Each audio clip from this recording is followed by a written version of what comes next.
Strap in, feel the hum in your hands. This is 4D. Heat on my palms, grip locked, heart racing. Shoes hit the pedal, whole room shaking. Jersey on my back, hat pulled low and blazing. Every turn I take, got the ghosts I'm chasing. 4D in my veins, feel that fire when I play, when I move, when I...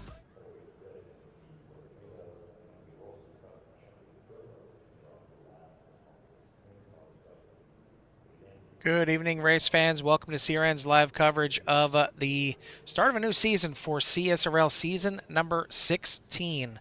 As we got a full lineup here tonight. We got 46 cars getting ready to take the green flag here tonight, and it's not just GT3 anymore. It is multi-class racing here for this season, and we're going to see the LMP2 class out there as well as the GT3, and they're going to have their own divisions within the classes as well, as they're going to be a pro and an AM for each, technically a third division of rookie for each of them as well, until they're established and they get put into the correct position, whether it be pro or AM. But either way, ton of drivers out here tonight. Love to see it, especially here for the season opener, and a place that's going to be hosting the iRacing special event coming up here very soon, coming up this weekend with the Sebring 12-hour race. So it looks like the drivers are all done and dusted for their qualifying efforts here tonight, and we're going to go ahead and go through our starting lineup here, as it's going to be Dace Keeling, Joseph Pollock on the front row, Craig Jancic, Bryce Reiner starting in row number 2. Row number 3 going to be Herbert Pineda and Devin Young.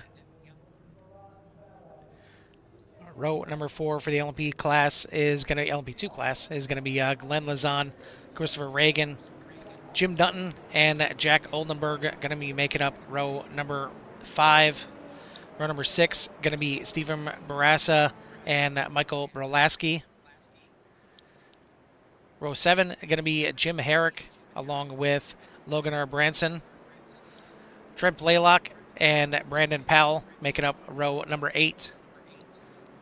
Row number 9 going to be Jason Potts and Brandon Potts, all kinds of Potts in row number 9. Row number 10 is going to be William Burrell and Paul Smith. Row number 11, going to be Avery Pedley, Renan Dilemma. Row number 12, going to be Jordan Fox and Paul Bailey. Then we'll start with our GT3s, but Steven Santana going to be in 25th. And then starting off the GT3s is going to be, as I'm losing my spot here all of a sudden, is going to be Noah Bourgeois, Ricky Renner, Alex Zart. They got Jason Phillips rounding out row number 14. Row 15 going to be Tyler Torville, Greg Conway. 16, Michael Schwartz, Kyle Kobler, Devin Young, Cesar Colon Torres. As we catch back up here, then you got Ian Southern, Christian Ortiz Torres in row number 19. Row 20, Zach Larson, Cameron Burke. Then the final 3 rows, you got row number 21, going to be John Espada and Jay Little. Row 22, Ian Wilson and John Newman. Then you got Stephen Price, Javi Sierra, going to be rounding out your field here tonight. So big size field. As we get ready, you see that the 2 fields separating here as well, because there's going to be basically 2 different starts to the race. You'll see Dace Keeling and all the LMP2 class. They are going to start on the green flag right at the crossover bridge by sunset.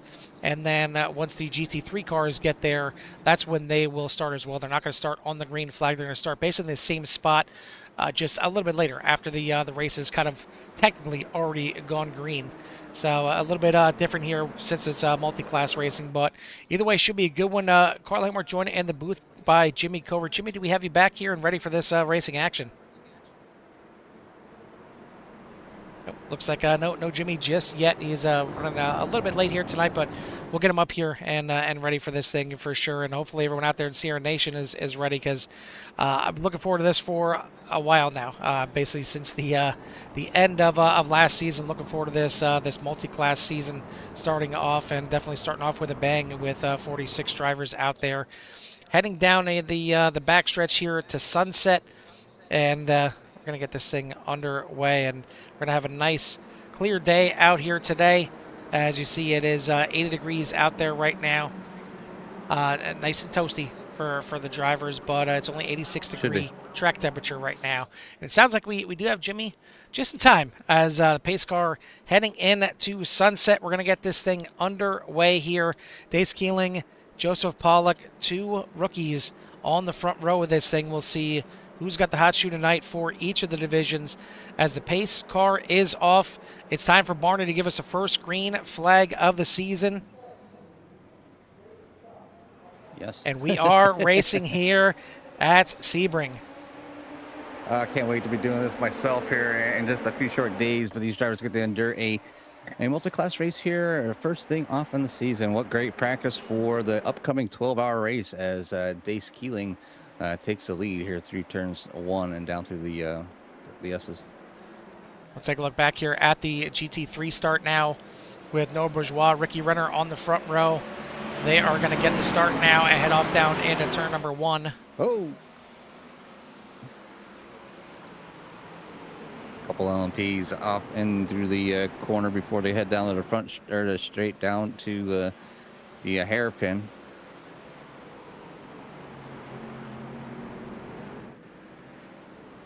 Pretty good start here for the GT3 so far. Here, we'll take a look back. Looks like there were a couple little incidents here, but it looks like everybody back rolling right now. Back to the front of the field.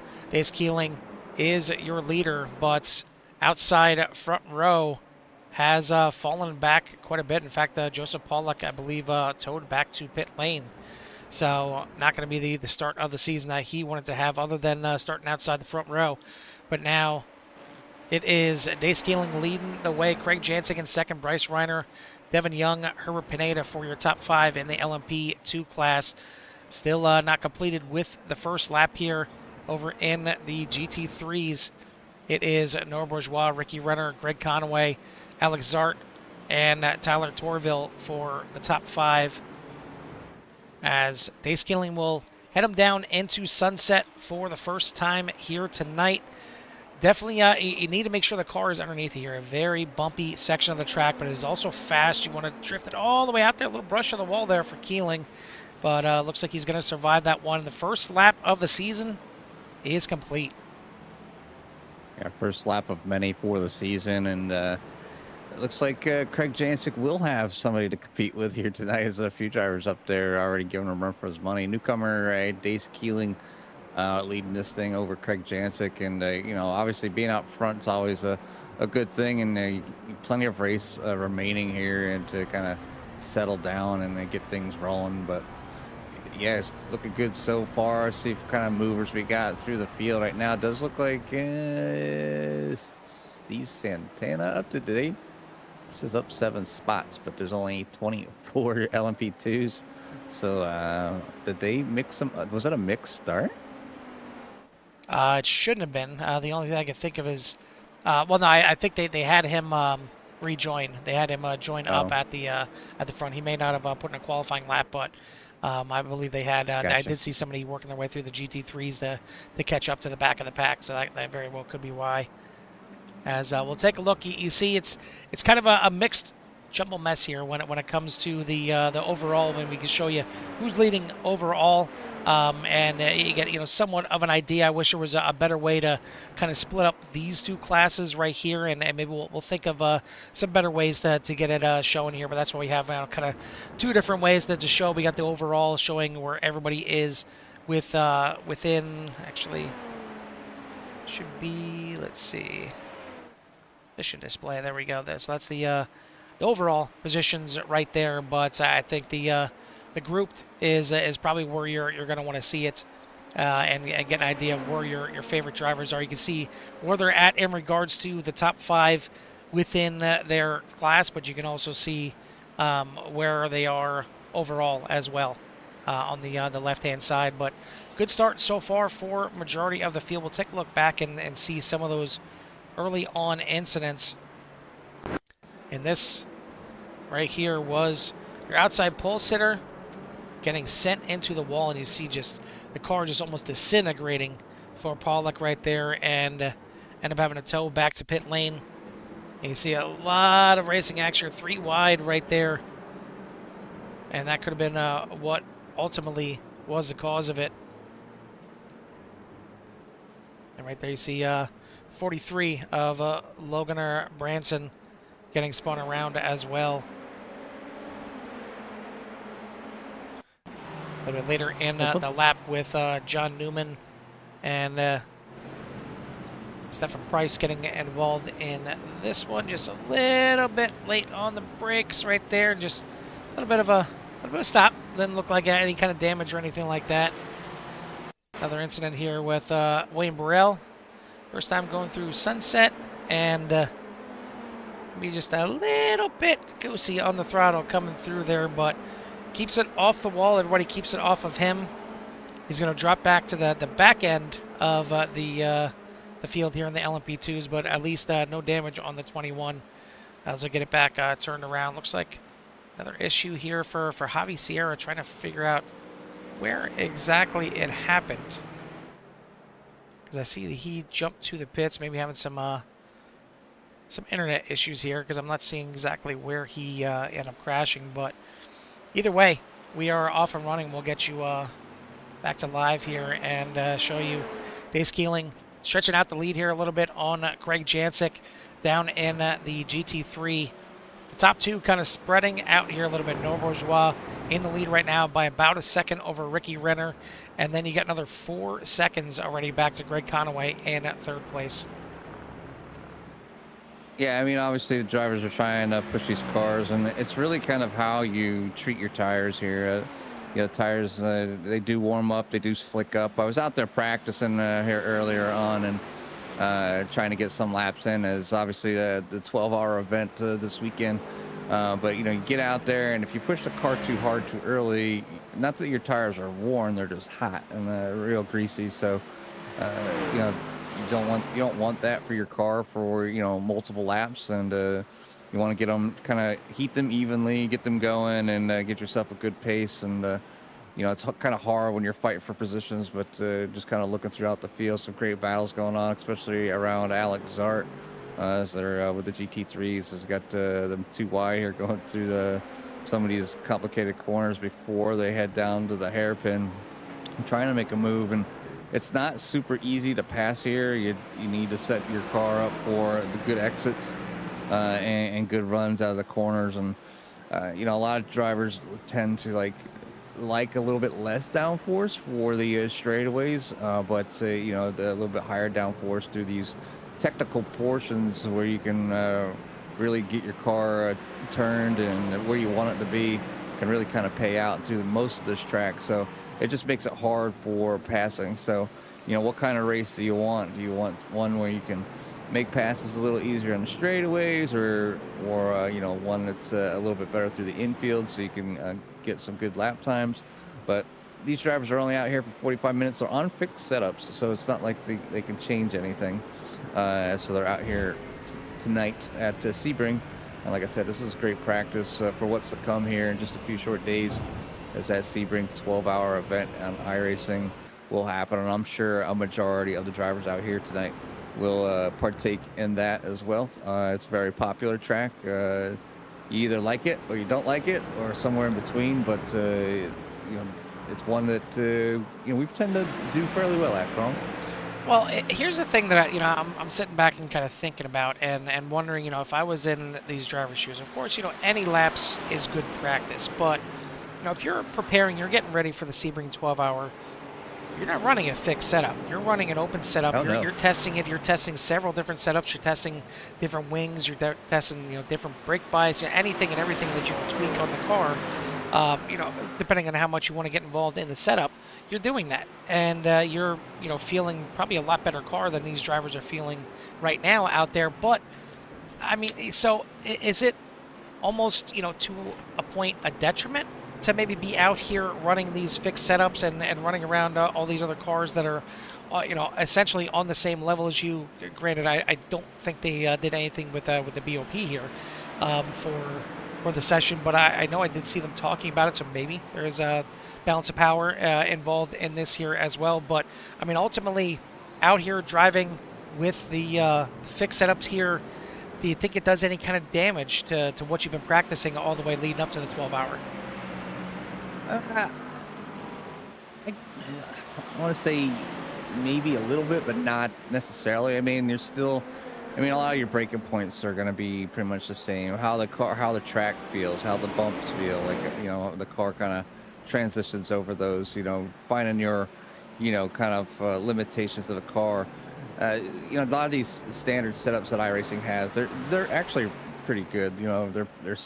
They're stable, and they're not everybody's favorite, but some people, maybe they excel at using a setup like they have here, and it just kind of gives you that that idea. It also gets you around other drivers and passing and whatnot. And I guess the one thing about these two cars here, the lap times aren't like extreme different. I mean, they're obviously different. They're faster. You got the leaders. And probably the 152s or 152s, and your leaders of the GT3 cars are in the 159s. So 7 seconds, for them to kind of continue to pull out a lead over the GT3 cars, but they're only out here for 45 minutes. So the odds of them seeing other cars is, if they've actually had incidents, so they've gone off track, had a slowdown, wrecked. And you might have an LMP2 car come to the GT3s, or that GT3 car is a little bit slower, so your leader will have more opportunities to kind of get in that traffic. And LMP2s and GT3s, I think together are a good combo on most tracks, because you don't see each other very often.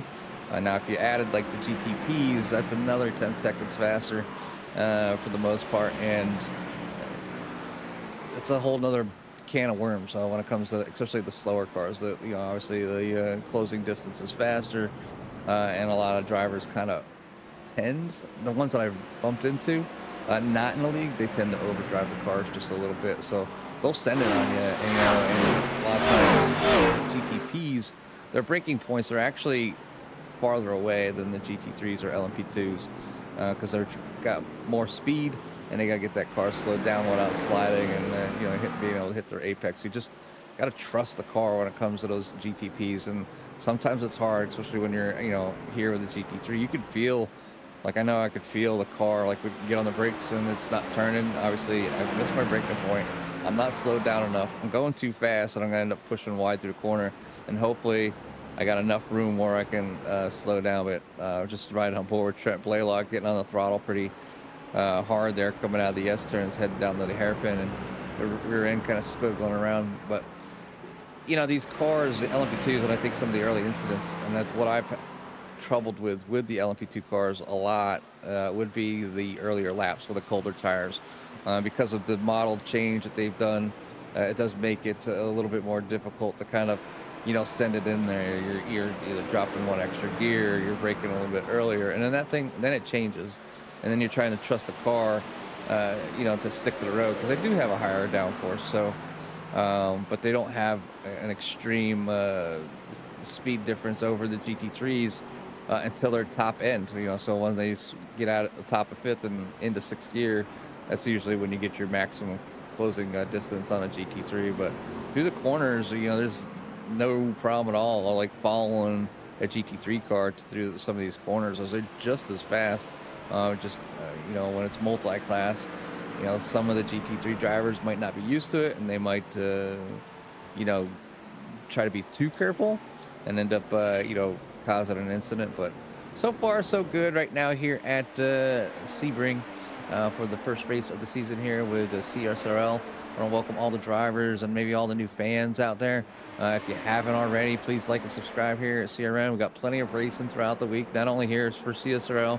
There's actually a double header here tonight. We'll move right over from this to run in with Pit Road Speed Limit Racing for one of their races. And then Thursday nights, we got VVR, the Virtual Velocity Racing Group, and they're running the Xfinity car right now, and they're a little halfway through their season, and then they'll be switching. They'll take a little break, and then they'll be back out for the rest of the year with trucks.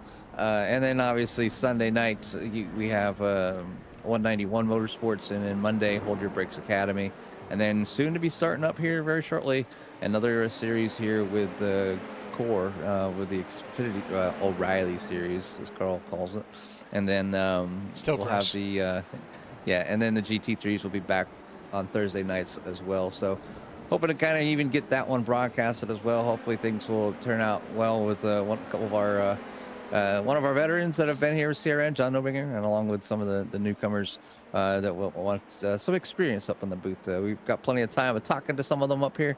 We're going to get them out there, get some experience in the booth, and bring them through, and get them out there. Let them test the run there at CRN with the core league, and then we'll give them some wings and let them fly with maybe another league of their own. So, but good race here so far. It is for the LMP2s. It is Dace Keeling with Craig Jancic lead, and Craig Jancic in second, Bryce Reiner, Devin Young, and Herbert Pineda for your top 5. And then back over with the GT3s, it's Noah Bourgeois, Ricky Renner, Greg Conaway, Alex Zart, and Tyler Torville for your top 5 over there. Yeah, I mean, certainly nothing new with Noah Bourgeois leading in the GT3 class, but Ricky Renner still keeping somewhat in check here. Only 2.3 seconds right now in between your leader here in the GT3 class, and a little bit more in the LMP2 class as Dace Keeling now starting to catch up to some lap traffic in the back. Craig Jancic is about 4 seconds behind. You see him right there coming through the bend. But this is where it gets interesting, Jimmy, because once you start getting into that heavy traffic like Dace Keeling is about to be, you've really got to be careful working your way through here. That you can't really worry about your lead. You got to worry about what's ahead of you, how to make that pass, how to get through cleanly, and then let the car behind you worry about what's going on. But the problem is, more often than not, Jimmy, and I bring it up several times because I've been in both sides of it.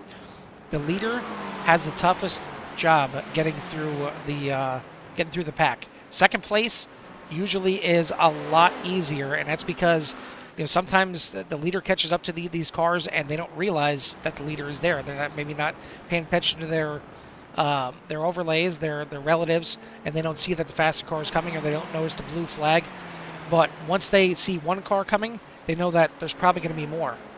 So that way, the second place car usually has a little bit easier getting by, and that's why you see the field kind of concertina back together once you start hitting some lap traffic. But a pretty good job there to start for Dace Keeling, as he only loses about 0.2 of a second. It's down to 3.8 seconds right now at the line, and we are 17 minutes into this race already, so not quite at the halfway. We're still trucking along a little bit over a third of the way through this race, but a good one and a great start to the season, again, especially when it comes to car count. But now you see right here is where it gets a little tight going through the S's here through 3, 4, 5, and 6. They can get a little bit tight when you're trying to make some of these passes. The LMP2s definitely have some power, but not exactly everywhere. Yeah, like some of the corners, like I said, you're safer just following them through the quarter and then set up your exit so you can get a nice run. But when you're in the lead, and you have the likes of Craig Jancic on your tail, it's kind of like one of those things like, well, I need to keep going. I don't need this guy to catch me. I got a, almost now 2.5 second lead, but that was almost 4. So now Craig has to come through the same traffic, but this could be part of the race. Who can manage the traffic the easiest or the best, and if those drivers, obviously each person's got to pass, but this is, like you said, the first time that the LMP2s are kind of going side by side here with the GT3s through some of these technical parts, and trying to not waste much time. But you got to do it safe. I guess that's the biggest thing, is doing it safe, especially when you have a few drivers kind of battling it out here. And you can see who was that, and the McLaren kind of pulled to the side there for the LMP2 to allow them to get the draft. But you can see almost a drag race down the backstretch. It's not only but to almost cones where they're able to kind of get in front and break away. And take that nice long dive through Sunset. There is a bump in there right before you go underneath the overpass there. And that is like almost like the gassing point. And I know it feels weird, but once the car settles down, get on that gas and head on down that little front stretch here and down past the pits, head down into that sweeping left-hand first turn, and then kind of driving it down deep until you get into a little bit of S's before you head down to the hairpin. So this is just kind of a fun track, Carl. And you know, there's one thing about it: you can make a mistake, you can drive off the road. They might have, you know, you might end up not getting bonus points if they have the clean race thing, or you know, if you're doing officials, it could end up to you being disqualified altogether. iRacing has turned in, you know, if you hit too many incident points, to you know, get a penalty or disqualification. So it's kind of good to see the you know, that system kind of coming into play, and like to punish drivers just a little bit for doing something they shouldn't be doing. But we got a good one going on right here, right now. We're 19 minutes in with Dace Keeling as your leader for LMP2s and Noah Bourgeois for your GT3. Yeah, you noticed if you were keeping an eye on that as we were here, Dace Keeling's lead was 4 seconds. As it started getting through that heavy traffic there, it was all the way down to about 1.8 seconds. And Craig Jansen was just coming up on that big grouping. He decided to turn it right into pit lane and make his pit stop. So that could be a big key moment here in the race, as back out there on the track right now, but back in 16th. So it's no matter what, you're going to come out here in traffic. I mean, you see the dots. I promise you, there's a track map underneath there. There's just so many dots scattered across the entire track in so many different colors. Hopefully, as the season moves on here, we'll start to lose a lot more of those black dots. The black dots representing the rookies in both the LMP2 and the GT3 class, and start moving them over into the blue and the red are your LMP2 Pro and AM, and then the green and the purple are the GT3 Pro and AM classes. So we'll see how the season progresses, and if and when some of these drivers start making their moves all the way through. But now you see Bryce Reiner currently second in the race right now, with Craig Jansen in the pits. Now he's starting to come up on some lap traffic, having to sit right now excuse me, behind the 44 of Greg Conaway, or actually, sorry, that's the 444 of Ian Southern. Now finally makes his way around to the outside. But yeah, I mean, Jimmy, this can be a fun track. Probably one of the flattest tracks you'll ever go to, because it is a former airport here. And it's you can feel the the airportness of it being so flat. You can feel the former part as well, with it being so bumpy in a lot of these places. Yeah, it's you want to test out your haptics or your force feedback. Here's kind of a place to do it. I have my force feedback pedals on, and I was doing, like I said, I was doing some practice laps for the upcoming event this weekend, and you may hit them curves, man. It just shakes you all over the place. It's kind of fun, to see that the interaction with the track to the track to the car to your steering wheel, to feel those things like that. Not games have come on, games and simulators have come a very long way, and obviously technology continues to improve. And iRacing, they did talk about giving it its own kind of graphics engine. So we'll see what they come up with, and when that will happen. Who knows? I haven't heard anything recently, but for a game that was... If it took as long as the rain did, it could be a few years before we get a new graphics engine. I'm sure it's going to be a few years. I mean, it's, they just started talking about last year. Maybe next year, we might see something, and hopefully iRacing continues to do well. Because it goes up and down. Obviously, probably one of the better things that happened to the sim racing community was the treacherous COVID that we all had to endure. Whether hopefully you didn't have it, or you lose somebody to it. Never in a million years you think something like that would kind of plague the world, all over the place, and close down airports and going to work, and a lot of at-home jobs were created because of it. Because obviously, businesses wanted to continue to make money and provide to their customers, and in order to do that, sometimes it was best at home. And I was lucky enough to find one of those online kind of jobs for for a while, and it's been going strong. And to be honest, I think productivity for some sort of admining type job, whether you're an analyst or whatever it may be, is probably higher. You're not looking at the end. You might be looking at the end of the day, but you're waiting after that full 8 hours for the most part to before you call it quits. I mean, if something came up, it's like, all right, maybe I'll just log in just a little bit later and log off a little bit later, or I got something going on, let me log in a little bit earlier. And if your job is that flexible, some jobs are not. Now my soon-to-be son-in-law, he has an at-home job as well. He moved from California, brought his job with him, and now up for a promotion. So hopefully he gets that promotion. I told him, I said, well, maybe you'll get some better hours. And he's like, nah, I'll probably still have shitty hours. He says, well, at least maybe you'll get paid a little bit more to do it. So he's like, oh, that's true.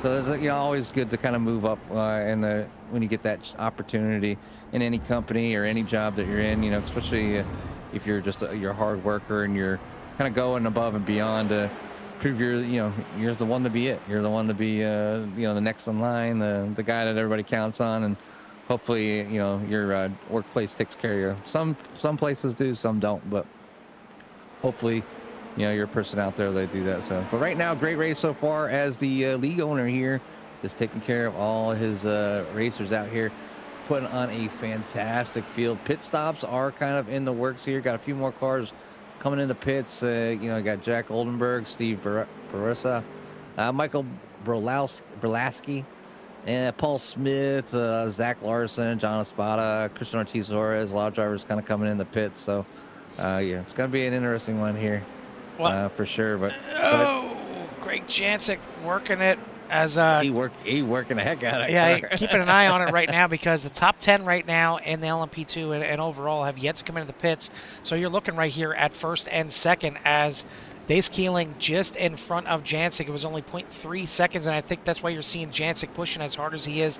He knows this may be his last opportunity to try and get ahead of Dace Keeling and kind of control this pace, because all the cars that are in front of him right now have to come in and make their pit stops. So right now, Dace Keeling's lead only 0.9 of a second, as you see him right now dealing with 10th place Renan Dilemma. And technically right now this is a battle for position. Dilemma still needs to come in and make his pit stop, but it is a battle for 10th place right now. So it's not a lap car that Keeling's trying to get around. Dilemma's trying to hold on to this spot for the time being, at least, before he comes into the pits. But now we see Devin Young, Herbert Pineda, just to name a few, in that top 10 come into the pits. But meanwhile, while the 6 is being held up by the 82, the 97 creeps back in. It's great. It's, a lot of races or a lot of oval races, we always end up talking about fuel strategy, tire strategies, and now with the element of multi-class racing. Oh, was that a little touch? That was close, as Pineda, not Pineda, the Dilemma Jancic coming into the pits there. Jancic almost gets into the back of him, and luckily he gets around. But you see how busy pit road is right now with both LMP2 and GT3 class cars coming in, as we're a little past the halfway point now, coming up on 2/3 distance, actually, as we're starting to get a little later into this race. This is this will shake out to be the battle for the overall lead, with Dace Keeling right now in front of Craig Jancic, and now he's got nobody in front of him for a little bit till he gets up to Jim Herrick. Top 3 right now: Bryce Reiner, Trent Blaylock, and Jim Herrick, all are yet to come in to the pits and make their which should be one and only pit stop here tonight. I know the LMP2s typically have to pit a little bit more frequently, especially when it comes to the 12 and 24-hour races. But the way the fuel is set up here for the series, it should be able to make one pit stop and make it to the end in these little 45-minute races. When it gets to the 2-hour season finale, it'll be probably a little bit different. We'll see how it plays out, but that's not for quite some time. As good look at schedule once again for CSRL. We start off here in Sebring for round 1, then we head to Hockenheim. Algarve, the 3rd race of the season. Could be a little rain on the radar for that one. Long Beach, Imola for your first 5 rounds. Then you got Laguna Seca, Spa, always a place where rain is a possibility, and a possibility here once again in round number 7. Road Atlanta, Nürburgring combined. That'll be an interesting one for sure. Detroit, and then a 2-hour season finale at Road America. So a couple of rain races, a couple of street course races, a couple of tracks combined with the Nürburgring. Yeah, it's a feisty little schedule here in season 16. So we'll see how these drivers survive, if they can survive this entire season. But right now, good showing out here for the boys and girls. And right now, we are coming up on 30 minutes into the first race of the season. Bryce Reiner has made his pit stop and is your leader, just in front of Dace Keeling as he comes out of the pits here. And we got a new leader overall. Bryce Reiner makes his pit stop, comes out in front of Dace Keeling. Now, how will the teammates of Reiner and Jancic maybe try and work together to try and control this pace instead of letting Dace Keeling get around and just start to check out here once again? Yeah, it's obviously Bryce up there, and Bryce and Craig have been driving here at CSRL for quite some time, so it's always good to have some new blood in the mix. And I know last season we've seen a lot of Noah Bourgeois, and I'm sure we'll get back to him here shortly, as he's got a 5-second lead now over Ricky Renner. But obviously to mix it up here, and we don't need to go back to him, not to stop you, but he's right in front of our leaders right now. So we got both leaders right on track right here. Yeah, Noah sporting the number 3 Goodrich Mustang here. Bryce is going to go around here, and obviously trying to make the pass and get around and try to make things a little more difficult. And it's kind of a difficult situation, especially when you have somebody that's been leading the race kind of behind you, and so they got speed, they got out there. But Bryce making an outstanding pit choice and getting out and in. Hopefully he has enough to get in, get back around, and get that number 87 where he needs to be. 97 going for a lower move there underneath the 3, and it's obviously the LMP2s you'll probably see on screen.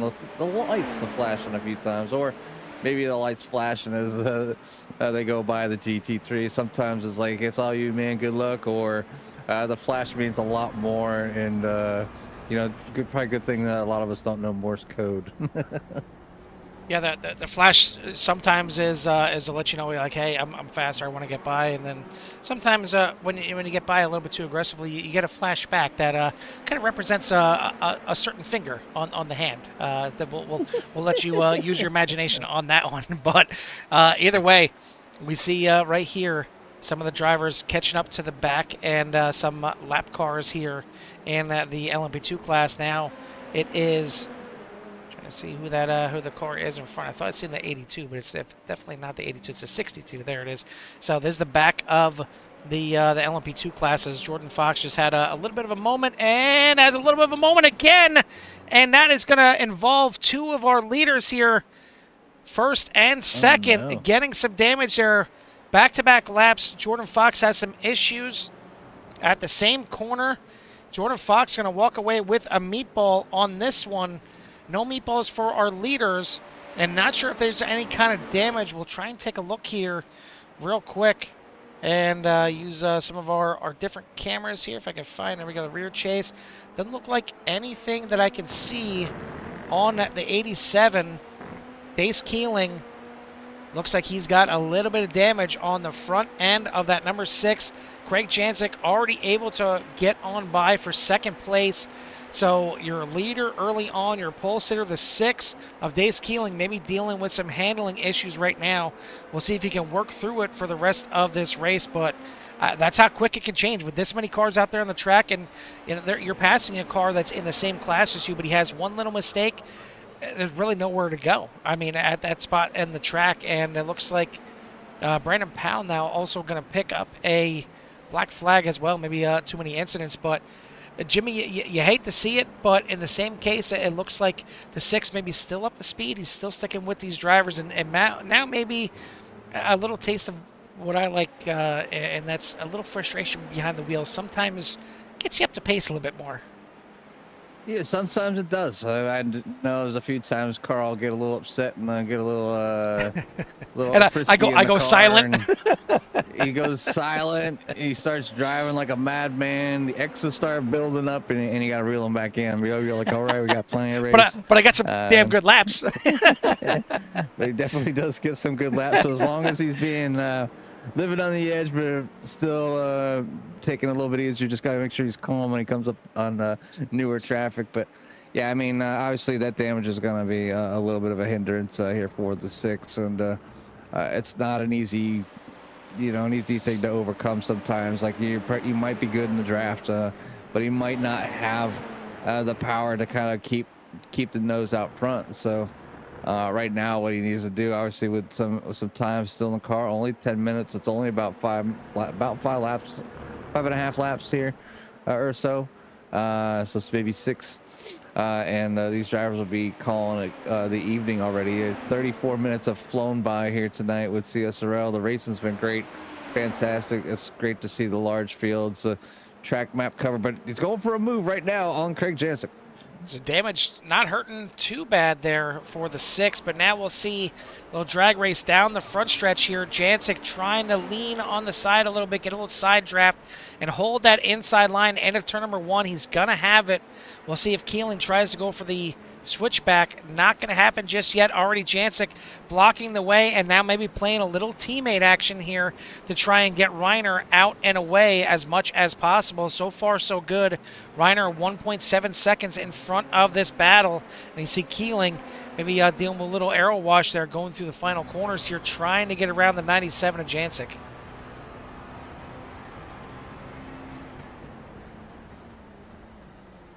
Yes, the 6 trying to get around the 87. That's where some of the action is up. But obviously, throughout the field, there's still a few more spots back here with Jack Oldenburg and the number 39. He's in the number 39. And then you have Steven Barossi back there, not too far back as well. That's actually the other way around. Trent Blaylock in front of him. There you go. Yeah, that's where the battle is. So this is where the battle is, kind of here with the LMP2s. There's also one back around A.B. Pedley. Back there in Pete, number 15. So have a pretty good race, and they're in that GT3 traffic as well. So it's different. Obviously you're trying to take a spot away. You're trying to keep moving forward and battle for position. And it does get tough, and because of how similar the speeds can be with the GT3 cars, but you'll see them going down here into the hairpin. Battle down the backstretch. Sorry, Jimmy, as almost contact again, as that got a little chippy down the backstretch here. Now Keeling to the outside around Sunset. He's going to get pitched out here a little bit, but he's going to hold that line enough that he will have the inside line for turn number 1. Now pulling a little reversal here and leaning on the 97, but Jansick's going to hang it out there around the outside. A little bit of dirt, a little bit of grass, but he's not going to be able to complete the pass just yet. The 6 to the inside still won't be able to clear their side-by-side through 4, 5, and 6. Now it looks like Keeling finally going to get that pass done. Jansick did everything he could. We'll see if he tries to make a quick rebuttal here down into the hairpin. Meanwhile, this has allowed Bryce Reiner 3.5 seconds gap at the front. And the time is starting to tick down here, Jimmy. Under 7.5 minutes left in this race. Yeah, that means they got to make up at least a half a second every minute. And that's a tall ask. I don't know if that's a tall ask. Bryce is going to need to run into traffic, make a mistake. And obviously, we've seen Bryce had some good runs, and we've had seen him have some bad runs. But right now, proving that maybe a different season this year, a fresh start, fresh car, fighting that number 87 out front over the 6 and the 97. So good run for your leaders in the LMP2. But we talk a lot about the LMP2s, but the GT3s having a battle and a run of their own. And the interesting part is them now being around faster cars and trying to run their race as well. And nobody really close to one another except back towards Greg Conaway and Cesar Colon Torres.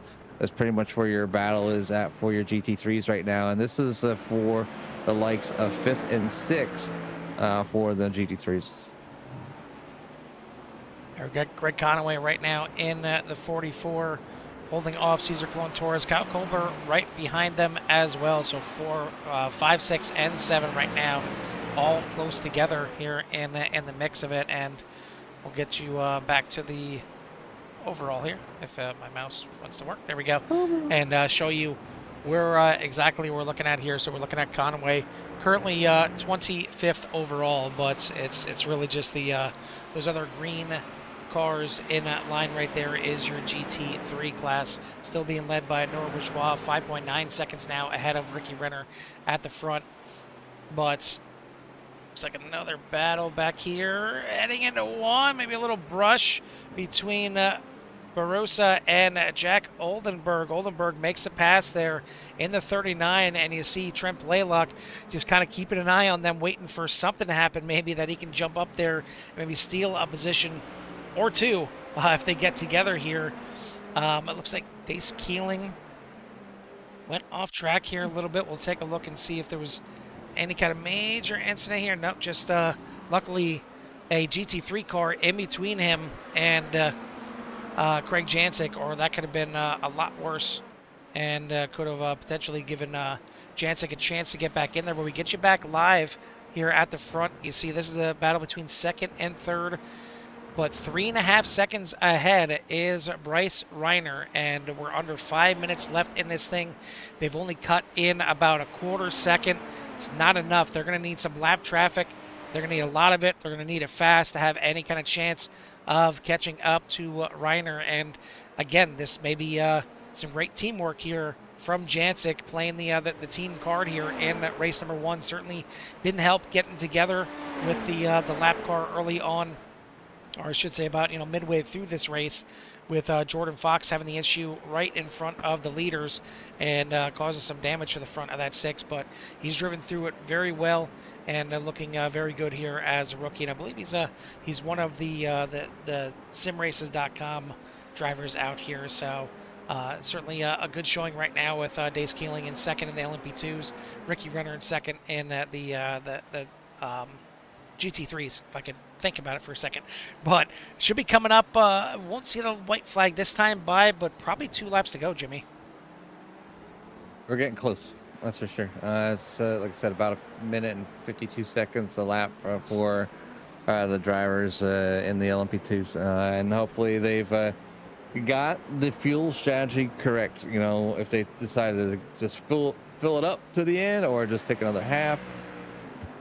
These cars tend to run obviously faster on lighter fuel and can burn a little more fuel because you're on the throttle a little bit more. But you can see some drivers running wide through the grass here to get around some of those GT3s. Yeah, sometimes you got to make the track a little bit wider than the track to get around some of these slower cars, especially when you're in a battle here at the end of it. We'll look at another battle back here again, battle for 7th and 8th between Cesar Colon Torres and Kyle Kobler, as we got 2 number 3s out there, 2 Dale Earnhardt paint schemes out there. This is looking at the 19 of Kyle Kobler. The other one is leading the GT3 class, and that is the number 24. There's my brain hurts looking at it. It's bad enough that the 3 is on a Ford, but then it's also the number 24. So it's just coming from NASCAR background, it hurts on so many different levels to look at Noah Bourgeois' car. But it's certainly bad fast here tonight. 7.5 second lead in the GT3s. We'll take a look here at your overall leader, though. He's got a 3-second lead.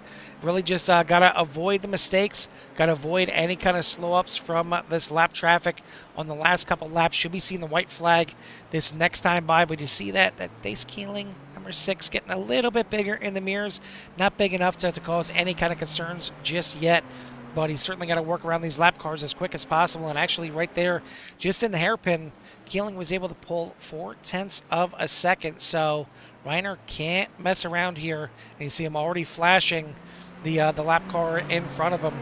So we'll see if anything happens right here. Definitely a slower section here, and he's going to have to wait behind the 98 there of Stephen Price for a little bit until they get out of the corner. So now the lead down to 2.1 seconds, and Bryce Reiner definitely don't want to be doing that right there as he blinks out for a little bit.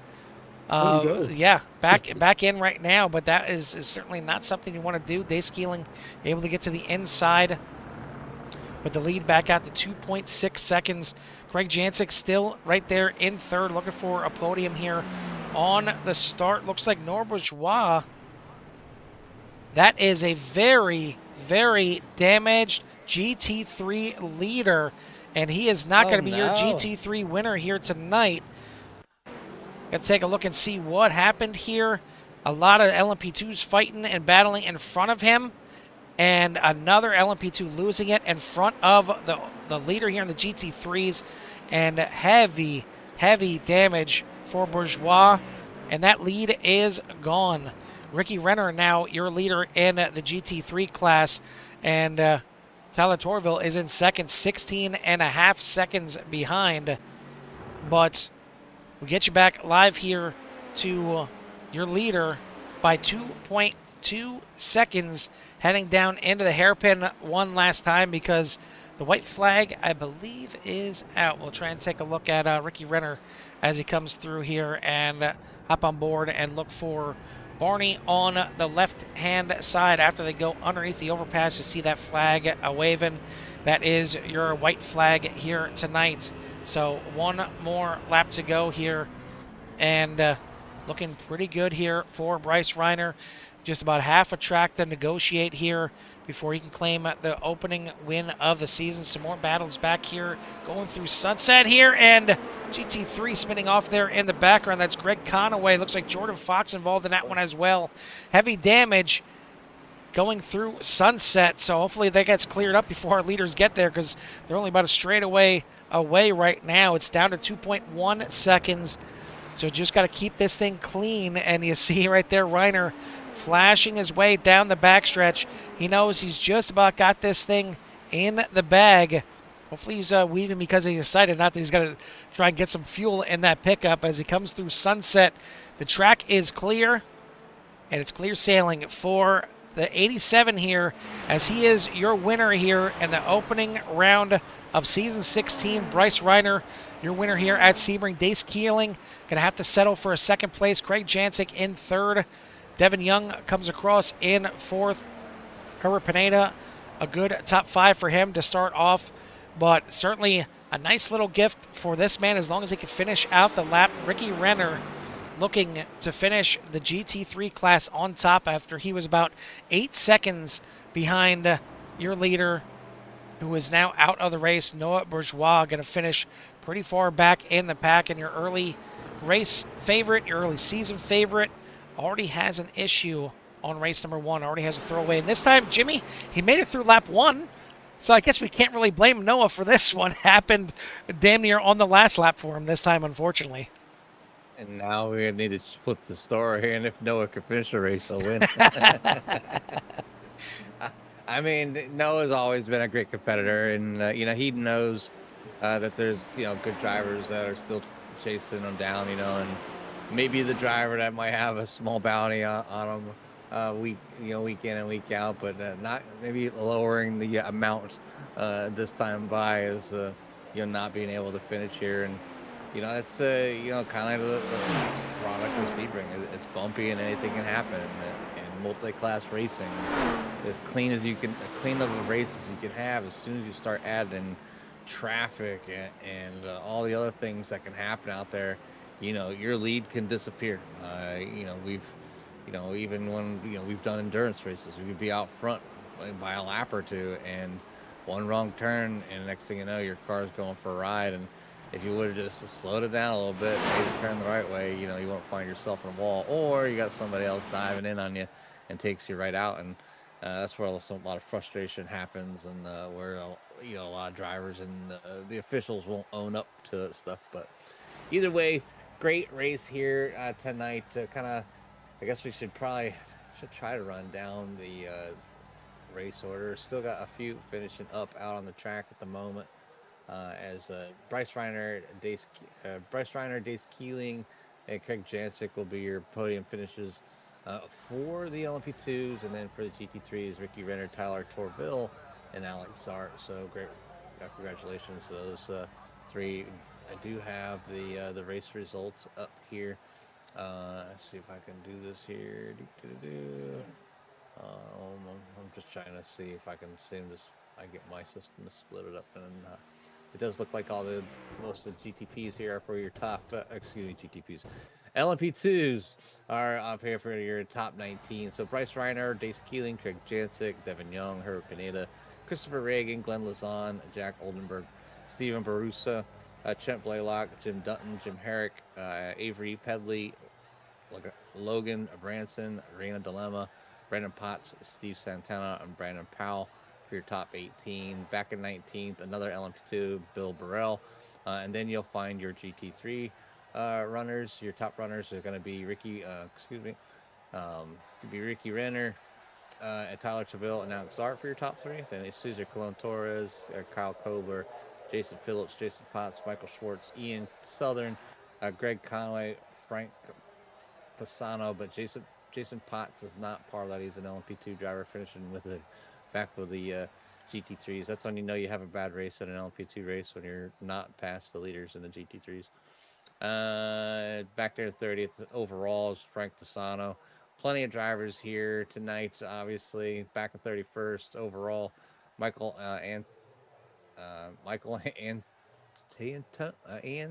Antaya, Cameron Burke, Noah Bourgeois, Paul Bailey, Ian Wilson, Jay Little, John Newman, John Espa, Zach Larson, Stephon Price, and that's for your top 40. And still more drivers here. A few drivers did not finish the race, more than likely here, or just a little bit farther back. Paul Smith, Jordan Fox, Michael Brolaski, Christian Ortiz, he's in the GT3.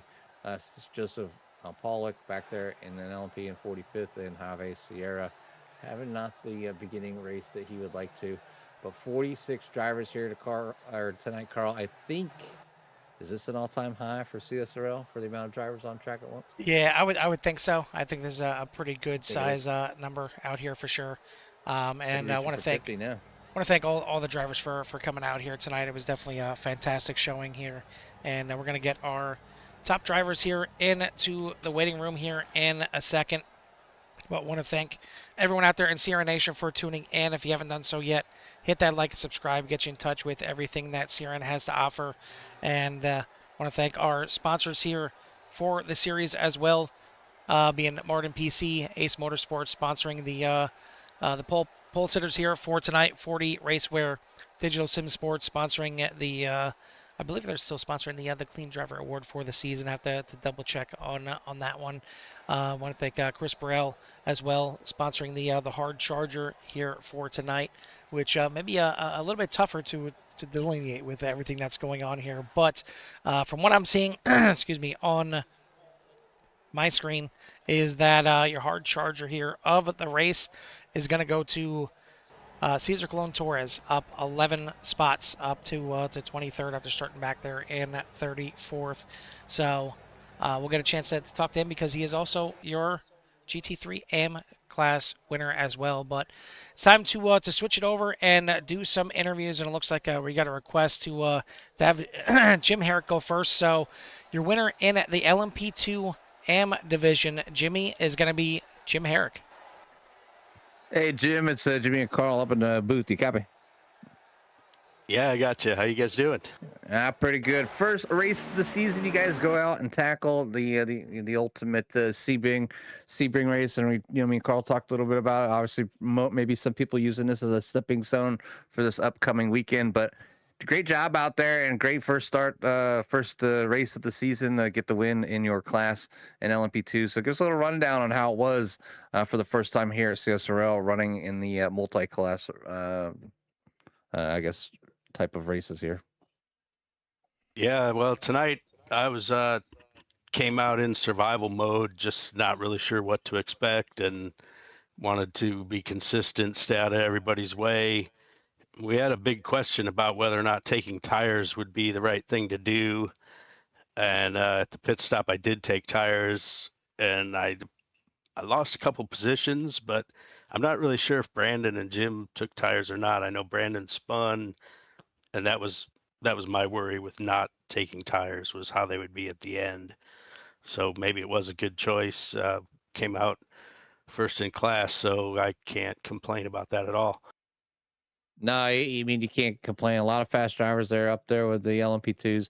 Some drivers having some issues. You did make it up a few, at least up a spot there from the beginning. So it's just good to see you out there and get yourself a victory in the AM class here early in the season, as you guys have just begun. So congratulations on your finish here tonight. Look forward and hopefully talking to you more this season. But let's give you a little bit of time for any shouts you might have in that car. Yeah, thanks. Shout out to my teammate Chris Reagan. He's going to be running in the pro class with me in the LMP2. And shout out to 4D Racewear, a sponsor. Everybody check out 4dracewear.com for sim racing gloves and shoes and custom jerseys. And big thanks to you guys at CSRL there for doing the broadcast. We love to watch them, and for Jim and Craig and the admins at CSRL. That's a lot of work, and yeah, it's an even bigger event, more cars, 2 classes, so a lot more work for those guys. So special thanks to them. Yeah, no easy task, that's for sure. But at least a great finish here tonight at tonight for you. So again, good. Thanks for all the shout outs. I'm gonna let you go celebrate this one with your friends and family. Yeah, thanks guys, and have a good night. Yes, sir. That is your winner in the LMP2 M class, the 40 of Jim Herrick, and of course, love to see the sponsor of 40 with 40 Racewear get the top spot there to start off the season. But top spot overall is going to go to Bryce Reiner and the number 87. Bryce, I guess all thanks to the pit crew on this one, as they got you from third to first. You stretched that fuel out in the beginning, and it gets you out in front after that pit stop. Oh my God, yeah. Man, it's been a while since I was up here. It's been a while since I won. It's good to get a good win, good finish, decent run throughout the entire race. I've just been having so much bad luck lately in road, in oval leagues, literally anything that you can think of. I've had bad luck everywhere I go. So when all that happened and I came out in the lead, man, I was sweating. I was really hoping me and Daze can battle it out and I just have a good clean finish. And my pit crew did me an awesome job, and I gained about 6 seconds in pit road. So and throughout the traffic. So I'm blessed. Well, you talk about traffic, and that was probably the biggest time for you to sweat and maybe change your shorts afterwards as well, because you were just in front of Dace, and then all of a sudden you see that 62 of Jordan Fox lose it in front of you guys, and both of you guys kind of getting involved a little bit. Looked like you were able to walk away scot-free, no kind of damage. The 6 lost the position and got a little damage himself, and was that maybe the help that you needed? Because I know you definitely got some more help from your teammate as well. Yeah.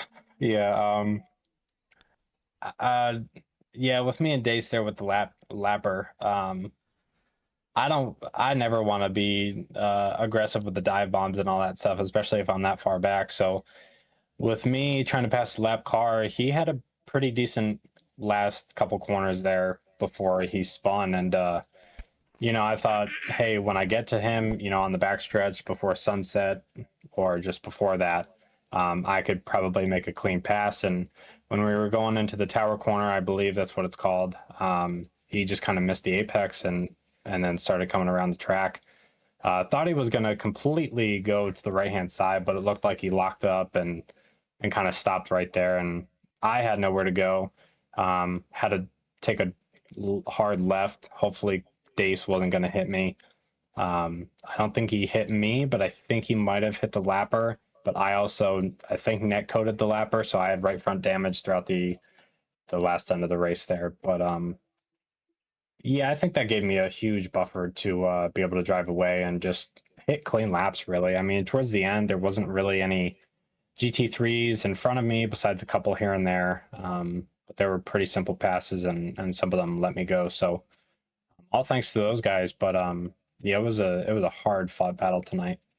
Well, it was one that's seen you back on top, and definitely welcome back to the booth with your first victory in quite some time. And you do it here in the LMP2 with some multi-class racing. So want to say congrats from all of us here at CRN on the win here in the Pro class and the overall as well for the LMP2. Before we let you go and get out of here, who do you want to give a shout out to or thanks to? Yeah, thanks, guys. First and foremost, before the shout outs, I just want to give an apology to Joseph Pollock. I don't know what happened there between all the S's there on the first lap. Kind of looked like a racing incident. I lit up my rears, so I apologize to him. Don't know what else we could have done there. Side by side is really tricky through there, especially on cold tires. So if that's on me, I'll take the blame. If it's a racing incident, we'll go on to the next race. Also, just want to give a little shout to Craig. I called him out last time in Charlotte Roval. I got you back this time. But he knows that, and he's my teammate. He's my teammate going into the Sebring 12-hour this weekend. So I think this is a really good start to the weekend. Hopefully, we can keep the positive vibes going towards the weekend there. But also, shout outs to CRN. Jimmy, Carl, you guys do a phenomenal job up in the booth. CSRL, this league, Jim, Craig, Renan, all these admins, and Tyler, who've been putting on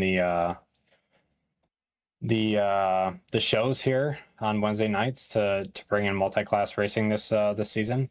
Huge change from what we normally do, and I think it's a really good storyline here, and we'll see how the season goes with multi-class.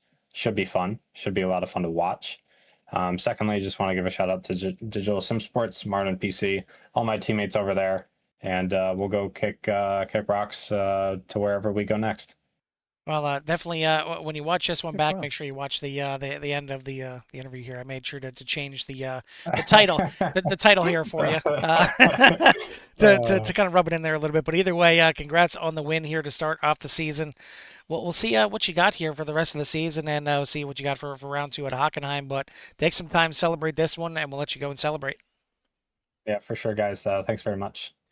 That's your winner here overall and in the LMP2 Pro class, Bryce Reiner. Top spot in the rookies for the LMP2s.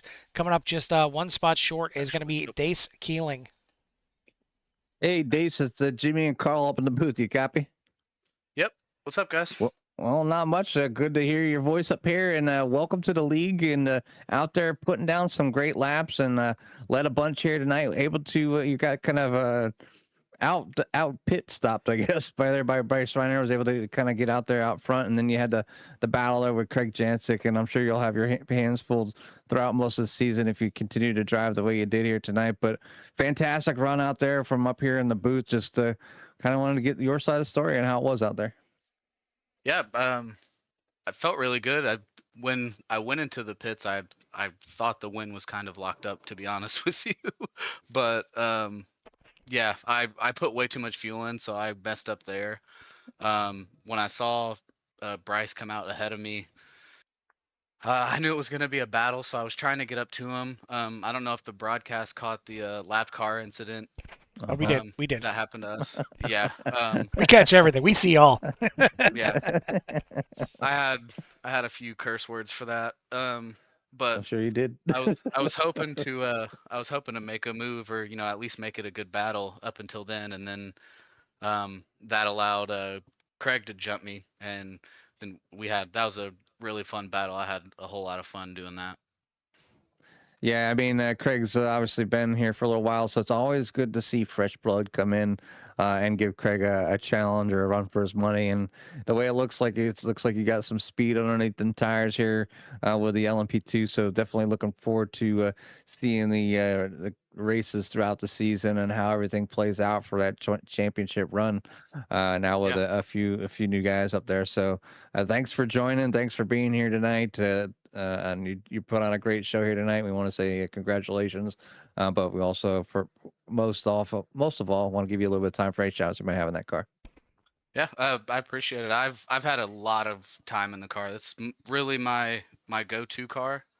I was getting into GT3s, and then they switched to multi-class, and so this is kind of me and Devin race on. We have our own endurance team, and this is usually what we race. So we won the Global Endurance Series a couple seasons ago. So I love this car a lot. Yeah, we've me and Carl have had our fair share of luck in the LMP2, getting some podium finishes and even a couple wins, even one here at Sebring as well. Not what was it, last year? Or was it, yeah, last year I think it was. So we, obviously there's a lot of love for that car, and it's good to watch. I'm a little jealous, I won't lie, to see it be you guys out there driving, but I'll get my opportunity here on the weekends for them endurance events, and maybe we'll see you out there on track, but. Again, like I said, thanks for all the shout outs, and congratulations here tonight, and we'll let you go celebrate this one with your friends No and problem. family. Thanks, guys. You guys have a good Yes, one. sir. Yes, sir. That is your second place finisher overall, your top rookie in the LMP2 class, the 6 of Base Keeling. Now we'll switch it over to your GT3 class, and your winner here tonight. Maybe we got a little bit of a early Christmas present here, early gift. Christmas doesn't just come in December and July; it comes in March as well. Apparently, Ricky Renner coming home. You certainly need to have that 53 in second spot to even have an opportunity to get around Norbridgeois after you got tangled in an incident. But it's got to feel good to not just have a great run here tonight, but you get the nice little gift here of getting the top spot here in the GT3 class to start the season. Gift, Carl, that was calculated to perfection. It was all fuel mileage. All right. Yeah. No, that I honestly I feel bad for Noah. He had a great race there, and when that group kind of came through, I lost about like 2 seconds. They were all battling, and I got him in a really bad spot. I don't think I was gonna get him. I actually asked him. I said, "Did he have enough fuel?" Because I took a little more than a lap extra in the tank. I wasn't sure with the GT or with the LMP leaders and the lap count, like where they were gonna come through. So I was like, I'm just gonna play this safe. Like I'm not gonna catch them on pace. I'm fine behind. I'm gonna take the extra fuel just in case we need it. And it needed the extra lap, but I might have taken 1.5 extra laps. So, but yeah, that was a tough one to see that happen to him. Now, I kind of mentioned this to Jimmy during the broadcast, and I kind of want to pick your brain on it since you were one of the drivers out there. I know any kind of laps are good laps. You get some kind of experience out there, and especially running with the multi-class here tonight, you get some experience of what you're gonna see this weekend, because I'm sure you'll be running the Sebring 12-hour. But what is it like, getting ready for the Sebring 12-hour, running up open setups, trying to figure out what setup your team is going to run, and you're running some pretty fast lap times. Maybe it's on an edgy car, you know how the car feels, and you kind of get it to that sweet spot by this time in the week, and then all of a sudden you jump into a fixed setup right here. How does that mess with you at all? Do you feel like it almost maybe sets you back a little bit because you got to get back in that open setup and kind of refigure it out? For us, it's quite a bit different. I believe with the BOP and everything, we're running the McLaren, and just in the fixed setup, the Merc is just too strong of a platform to not drive it there. So the one good thing is, dial in the setup and the car on the full fuel, and then at least switching cars, it's not like the car that you've been practicing in or ready for feels different. It's just a totally different car, totally different way of driving it, that maybe that helps a little bit with it. So the car doesn't just it's not doing what you expect it to do. Right. It's just something completely different. But yeah, I was surprised, man. When we went out there at first, it felt like we were driving on ice. And I don't know if it was the setups and then the fixed setup, the track temps or conditions, but at least I was very happy about picking the McLaren for the 12-hour when I was first driving. But later on in the race, when the temps cooled down and some rubber got laid down, the car actually felt really nice. But yeah, it's definitely a little bit tricky when you go for these endurance races on special event weekends and you're practicing for that, and then you hop back in a fixed setup car after you've been pounding out laps and Yep. stints and all that. It's not that you have to relearn the track or anything like that, but you just almost have to relearn how to drive it. And especially when you're switching cars like this, even within the same class, sometimes the shifting is different. Sometimes, in one car you're taking that corner in fourth gear, and another one you're taking it in fifth gear. So it can get a That little happened. funky out there. But yeah, well, I'm going to be in the McLaren myself this Friday, and Jimmy's going to be in the McLaren on Saturday as well. So definitely in good company in the McLaren family for Nice. this weekend. So wish you luck certainly this weekend, but congrats on starting the CSRL season with a W on top of the boards in the GT3 class, the Pro class as well. So before we let you go and get out of here, who do you want to give a shout out to or thanks to? Shout out to Noah. He had a good race. He should have won that one. And hopefully we're closing the gap, and that's a little bit of a preview for what's to come for the rest of the season, because that was much closer than the end of last season. So we can only hope for that. But shout out to you guys for the broadcast and all the CSRL guys for putting on, a great series. And the whole simraces.com crew. Schwartz out there, he had a little mechanical issue, but hopefully we can keep him moving forward and some better results. But thanks to all the boys, and have a good one. All right, buddy. Well, congrats again. Celebrate this win, and we'll see you next week at Hockenheim. See if you can go back to back. Sounds good. That's it. That's your winner in the GT3 class and the Pro class, the 53 of Ricky Renner. Top spot in the GT3 AM class is going to go to Cesar Colon Torres in the 007. Hey, What's up, Caesar, guys? Jimmy.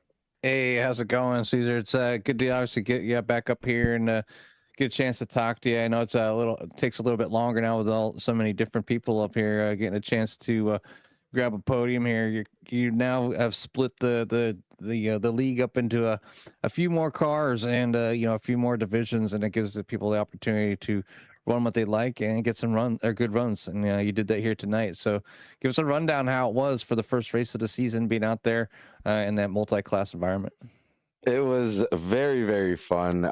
We didn't get to see a lot of the LMP2s. It didn't feel like it felt like I only got lapped maybe in 2 laps, but maybe 3 laps. But it was fun, still a good time. Kobler put one hell of a battle up, man. I couldn't get away from him, and then Conway.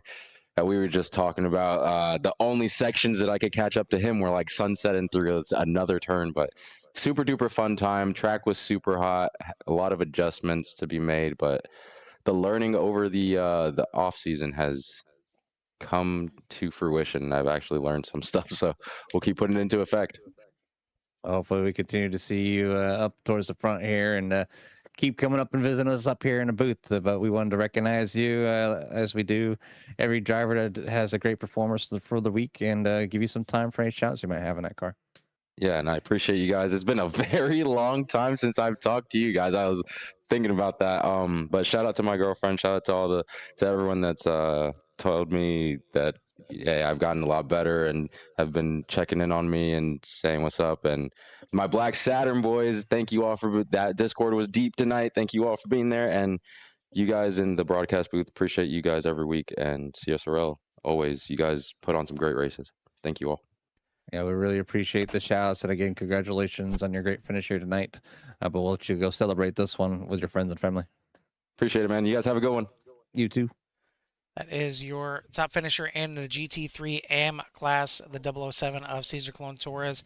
Last but not least, we'll talk to our top running rookie here in the GT3 class, and that's going to be Greg Conaway in the 44. Greg, pretty good run for you as you finish 5th place in the GT3 class overall, top running rookie out there. So I would assume you're one of the many that were out here tonight that's not just running the league here, but maybe gearing up for the Sebring 12-hour this weekend.